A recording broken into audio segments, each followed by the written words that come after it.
At dahil wala pang ang gamit yung bahay, samahan nyo kaming maghanap. Hey, it's me, Bads Veron. It's another day, another ka-vlog-vlogan. 130.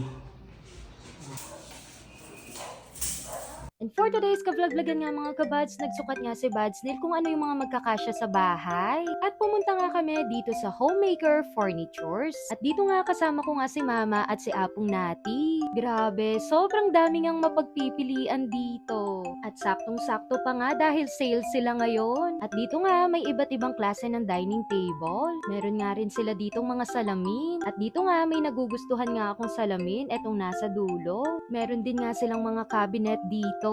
May iba't ibang style and design. At kung tatanungin ninyo ako kung maganda yung quality nila, yes po, maganda po. At hindi nga lang ito dahil marami pa kayong pagpipilian. At dito rin nga, naghahanap nga rin ako ng L-shape na lamesa at upuan para sa pagtatrabaho ko. At kapag nandito ka nga, minsan magbabago yung decision mo dahil marami kang magugustuhan. At sakto nga rin itong mga ibang sofa na ito sa bahay namin. At ganitong ganito rin talaga ang hinahanap naming style. At ito nga si Bads Neil, ninanamnam na nga yung pakiramdam kapag may sofa na sa bahay. At hindi nga lang sofa ang meron sila dahil marami rin sila ditong sofa bed. At kahit nga mga TV. After nga namin sa Homemaker, dumaan na nga rin kami rito. At dito nga napaka-unique rin ng mga style. Kaso hindi sila kasya sa bahay. At ito nga may mga model or sample pa nga sila. Pagkatapos naman nga, dumiretso na kami dito sa Global Construction City. Hala, nadadamay na yata ako sa boses ni Erica Pineda. Wait lang, babaguhin lang natin yung tono natin.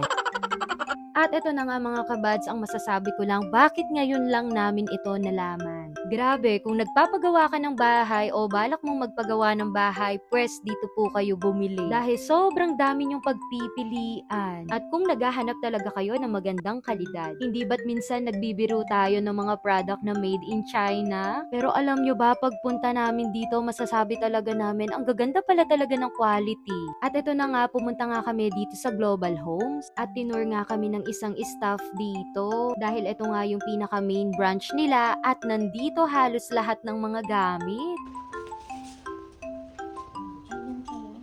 Galing mo. Opo, remote po. Pwede, tas may phone handle na rin po. Tas dito po, charges pa. Pwede kayong mag-charge. Para hindi Parang po. pwede yan sa ano na. Magkano ba yung ganyan? 39,000 po. At dahil nga maganda yung mga quality ng mga product nila, yun nga lang hindi pasok sa ating budget meal. Grabe, sa totoo lang, sobrang dami mo talagang pagpipilian dito at depende na lang sa gusto mo. At syempre, depende na lang talaga rin sa budget mo. Alam nyo, sa totoo lang, hindi ko lang talaga na video ang lahat-lahat ng mga kagamitan dito. Lalo na yung sa Homemaker dahil sobrang dami nyo po talagang mapagpipilian kaya mas maganda na kayo yung pumunta. Pero laging tandaan, huwag maging impulsive buyer. Pag-isipang mabuti kung ano talaga yung mahalaga at kailangan. At dahil dyan, mag-iipon na muna kami ni Bads Neil at magbibilang ng pera galing sa piso wifi.